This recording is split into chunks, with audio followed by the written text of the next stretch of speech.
this is Faith at Faith and Books. How are you doing? I'm sitting in the parking lot of my church. I'm supposed to go in about 20 minutes to a mass, a commitment mass for a man who has been at the parish for a long time, and he led a youth group here for a long time, and he's I guess he's in the seminary now, but this is his commitment. So in about 2 years' time, he'll be a priest, 18 months. Anyway, so I'm going to try and get this done really quickly. My camera stand is not working, so I'm propping it awkwardly, and I'm going to talk real fast. But I wanted to get this recorded before I forget about it, because September is busy. I read this. I started Richard III Sunday, and I finished it Thursday, I think. So I've been reading it along with other stuff. This is the first time I've read a Folger Shakespeare edition, which I kind of liked. Let me show you an example of.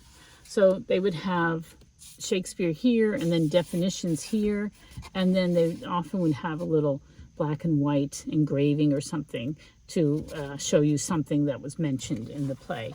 So it was a pretty good edition. I did not really read the intro or anything like that. I just got right to there's lots and lots of textual notes.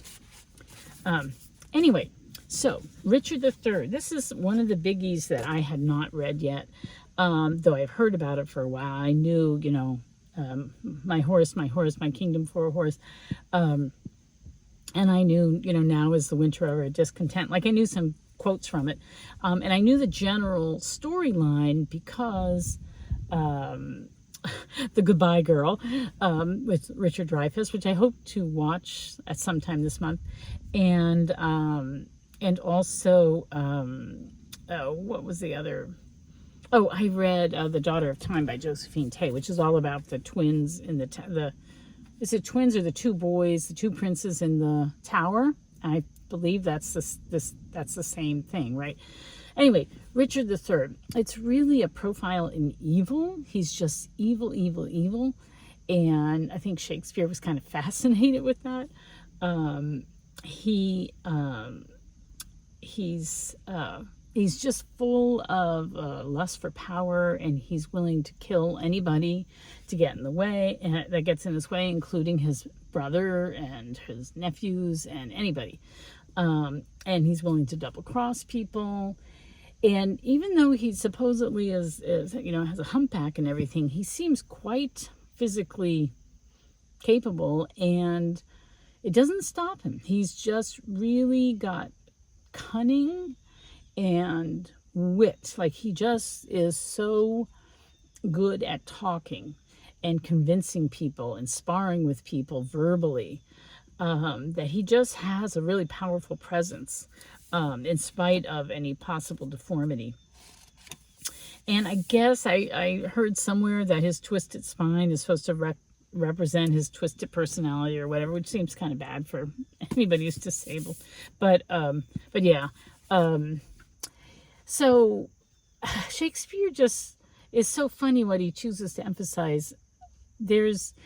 So the play is long, and it goes on and on and on, and you really are with Richard and all his evil, designs, and his little, just all the terrible things that he does and how it's affecting other people.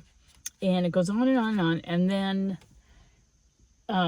hit the Henry VII, the one who eventually wins, is just sort of mentioned a couple of times, around the middle of the play. And then at the very end, he shows up. And he's like Dudley Do-Right. He just says all the noble things. He doesn't have that much of a presence. He doesn't have that many long speeches or anything. And he just shows up at the end. He's kind of two-dimensional. And when finally Richard III meets his demise, it's just really quick. Like, you've had all this build-up, and then they just go on stage and they, fence, and then, Henry VII, or Richmond. He was Richmond. There's Richard and Richmond, but he became Henry VII. He kills him. No talking. It's just a quick scene, and then you have the wrap up. So it really felt, lopsided. Like what Shakespeare was choosing to emphasize was not like good versus evil. I don't think what he was really doing was he was really interested in what made Richard III tick, like what made an evil person tick. And he was just, I don't know if you've ever known toxic people, but there are people that, every time you have a conversation with them, it's about them trying to get the best of you.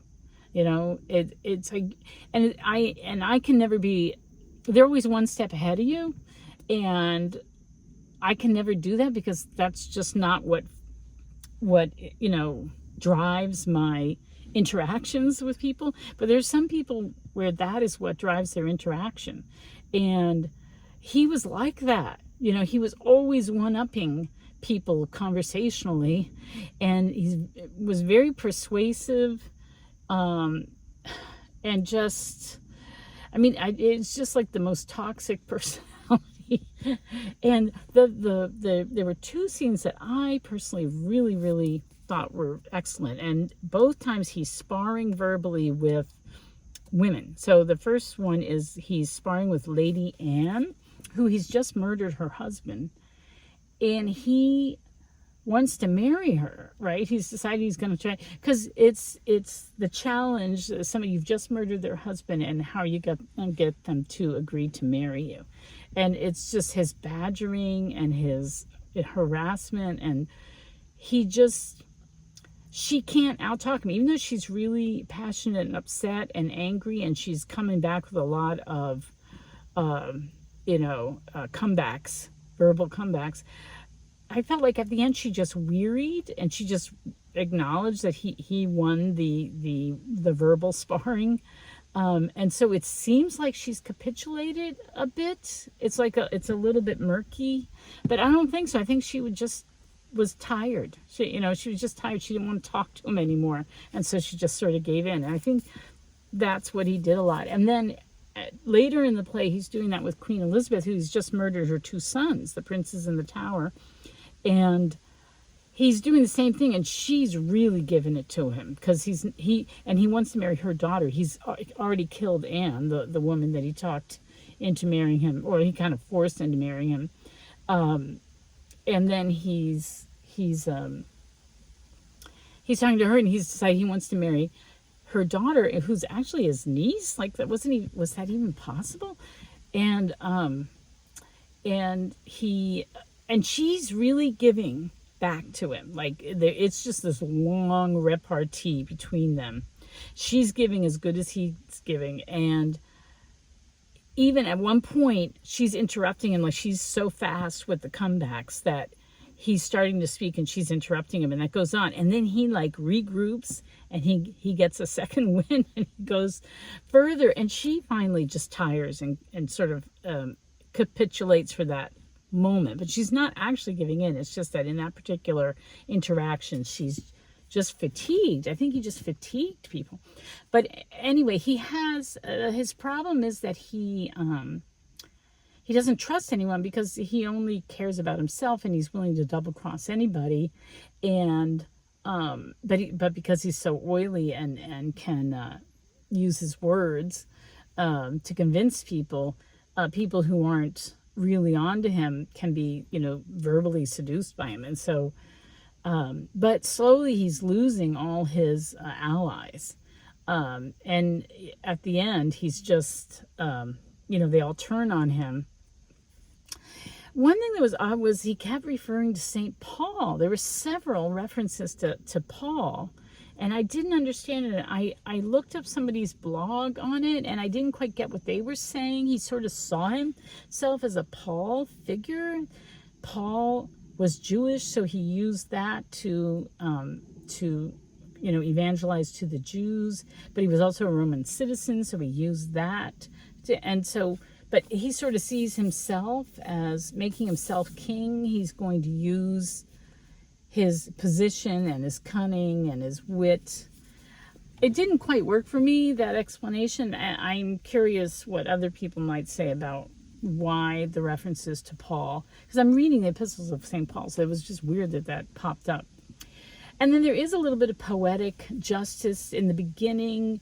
One of the first interactions is with his brother, who's the Duke of Clarence, I think, but his name is George, and he has him imprisoned and then killed.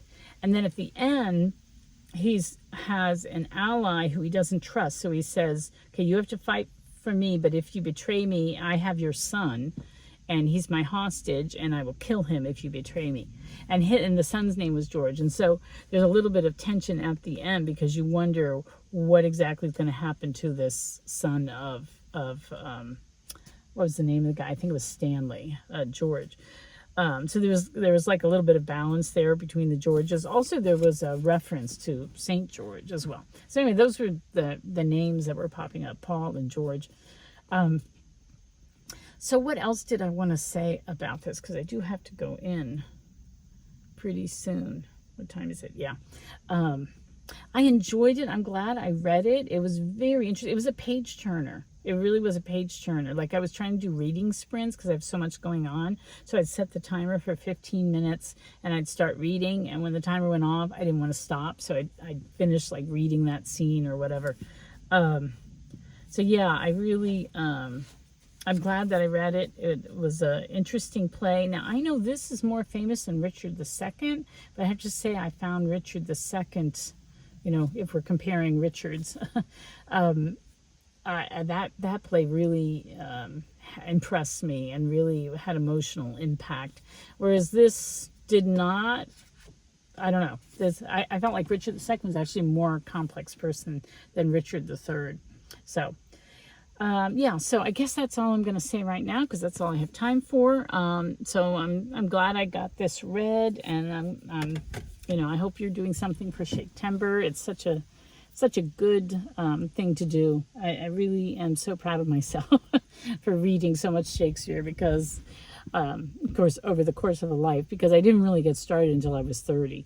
So yeah, so I really appreciate Shaktember when it rolls around.